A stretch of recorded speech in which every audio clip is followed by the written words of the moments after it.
ನಮಸ್ಕಾರ ಸ್ನೇಹಿತರೆ, ನಮ್ಮ ಚಾನೆಲ್ಗೆ ಸ್ವಾಗತ. ನನ್ನ ಹೆಸರು ಕಿರಣ್. ನಾನು ಪಟ್ಟಣದಲ್ಲಿ ಅಪ್ಪ ಅಮ್ಮನ ಜೊತೆ ವಾಸವಾಗಿದ್ದೇನೆ. ನಮ್ಮದು ಸಾಧಾರಣ ಮಧ್ಯಮ ವರ್ಗದ ಕುಟುಂಬ.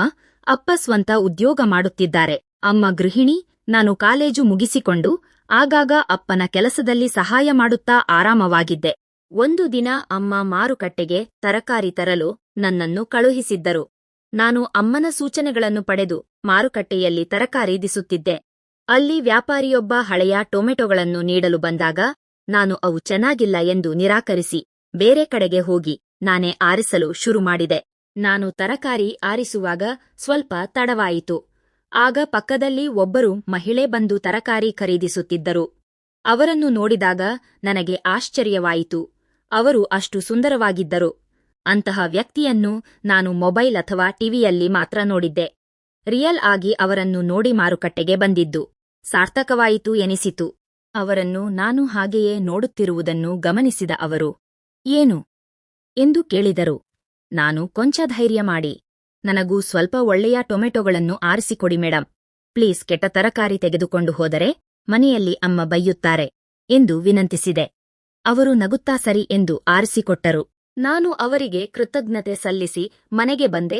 ಒಂದು ವಾರದ ನಂತರ ಮತ್ತೆ ಮಾರುಕಟ್ಟೆಗೆ ಹೋದಾಗ ನನ್ನ ಅದೃಷ್ಟವೆಂಬಂತೆ ಅವರು ಮತ್ತೆ ಭೇಟಿಯಾದರು. ಈ ಬಾರಿ ನಾನು ಅವರನ್ನು ಮಾತನಾಡಿಸಿಬಿಟ್ಟೆ. ಮೇಡಂ, ಇವತ್ತು ಕೂಡ ನೀವು ಸಹಾಯ ಮಾಡಬೇಕು. ಕಳೆದ ಬಾರಿ ಅಮ್ಮ ನನ್ನನ್ನು ಮೆಚ್ಚಿಕೊಂಡರು ಎಂದು ಹೇಳಿದೆ.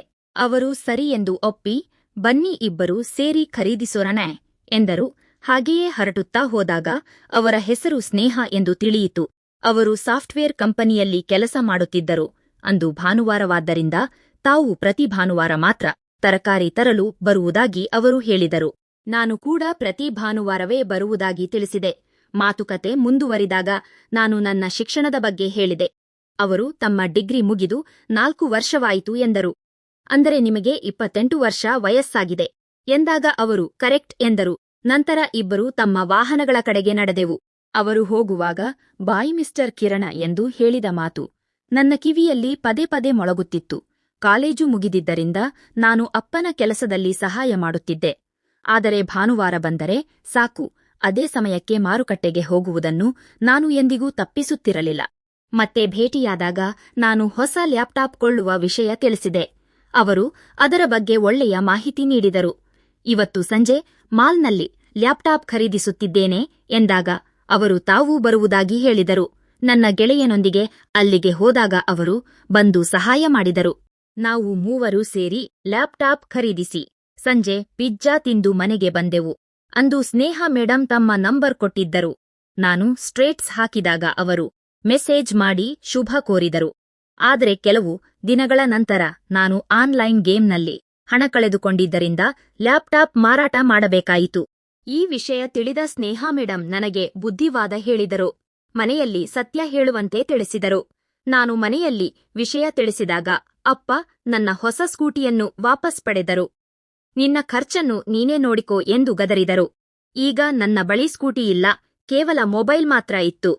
ಒಂದು ದಿನ ಸಂಜೆ ಸ್ನೇಹ ಮೇಡಂ ಕರೆ ಮಾಡಿ ಕಾಫಿ ಕುಡಿಯಲು ಮಾಲ್ ಹತ್ತಿರ ಬರಲು ಹೇಳಿದರು. ನಾನು ಆಟೋದಲ್ಲಿ ಹೋದೆ. ಅವರು ಸ್ಕೂಟಿಯಲ್ಲಿ ಬಂದಿದ್ದರು. ಗಾಡಿ ಎಲ್ಲಿ ಎಂದಾಗ ನಾನು ವಿಷಯ ತಿಳಿಸಿದೆ. ಅವರು ಅದನ್ನು ಕೇಳಿ ಜೋರಾಗಿ ನಕ್ಕರು. ಅವರ ಆ ಸೌಂದರ್ಯವನ್ನು ನೋಡುತ್ತಾ ನಾನು ಸುಮ್ಮನೆ ಕುಳಿತಿದ್ದೆ. ಕೆಲವು ದಿನಗಳ ನಂತರ ಅಪ್ಪ ಅಮ್ಮ ಜಾತ್ರೆಗೆಂದು ಊರಿಗೆ ಹೋದರು. ನಾನು ಮನೆಯಲ್ಲೇ ಇದ್ದೆ. ಸಂಜೆ ಸ್ನೇಹ ಮೇಡಂಗೆ ಕಾಫಿ ಕುಡಿಯಲು ಕರೆಯಲು ಫೋನ್ ಮಾಡಿದೆ. ಅವರು ನಾನು ಮನೆಯಲ್ಲೇ ಕುಡಿಯುತ್ತಿದ್ದೇನೆ ಎಂದರು. ನನಗೂ ಕೊಡಿ ಎಂದು ಕೇಳಿದಾಗ ಅವರು ಬಾ ಕುಡಿದು ಹೋಗು ಎಂದು ಮನೆಗೆ ಆಹ್ವಾನಿಸಿದರು. ನಾನು ಅಪ್ಪನ ಹಳೆಯ ಸ್ಕೂಟಿಯಲ್ಲಿ ಅವರು ಹೇಳಿದ ವಿಳಾಸಕ್ಕೆ ಹೋದೆ. ಅವರು ಗೇಟ್ ಹತ್ತಿರವೇ ನಿಂತಿದ್ದರು. ಮನೆಯ ಉಡುಪಿನಲ್ಲಿ ನೈಟ್ ಪ್ಯಾಂಟ್ ಮತ್ತು ಟೀ ಶರ್ಟ್. ಅವರು ಇನ್ನಷ್ಟು ಸುಂದರವಾಗಿ ಕಾಣುತ್ತಿದ್ದರು. ಮನೆ ತುಂಬಾ ಚೆನ್ನಾಗಿತ್ತು. ನನ್ನ ಫ್ರೆಂಡ್ ಕೂಡ ಊರಿಗೆ ಹೋಗಿದ್ದಾಳೆ, ನಾನು ಒಬ್ಬಳೇ ಇದ್ದೇನೆ ಎಂದರು. ನಾವಿಬ್ಬರೂ ಹಳೆಯ ಕಾಲೇಜು ಕಥೆಗಳನ್ನು ಹೇಳುತ್ತಾ ನಗುತ್ತಿದ್ದೆವು. ಅಷ್ಟರಲ್ಲಿ ಅವರು ನನ್ನ ಫೋನ್ ತೆಗೆದುಕೊಂಡು ಅದರಲ್ಲಿರುವ ವಿಡಿಯೋಗಳನ್ನು ಮತ್ತು ಹಿಸ್ಟರಿಯನ್ನು ನೋಡಿ ತಮಾಷೆ ಮಾಡಿದರು. ನಿನಗೆ ಇಷ್ಟೆಲ್ಲಾ ಕಲೆಯಿದೆಯೇ ಎಂದು ಕಾಲೆಳೆದರು. ಅಂದು ನಮ್ಮ ನಡುವೆ ಹತ್ತಿರದ ಒಡನಾಟ ಬೆಳೆಯಿತು. ನಮ್ಮ ನಡುವೆ ದೈಹಿಕವಾಗಿ ಕೆಲವು ಆತ್ಮೀಯ ಕ್ಷಣಗಳು ಕಳೆದವು. ಕೆಲಸ ಆರಂಭವಾಯಿತು. ಸಮಯ ಕಳೆದು ರಾತ್ರಿ 8 ಗಂಟೆಯಾಯಿತು. ನಾನು ಮನೆಗೆ ಹೋಗುತ್ತೇನೆ ಎಂದಾಗ ಅವರು, ಸರಿ, ನಾಳೆ ಸಂಜೆ ಕೂಡ ಬಾ ಎಂದರು.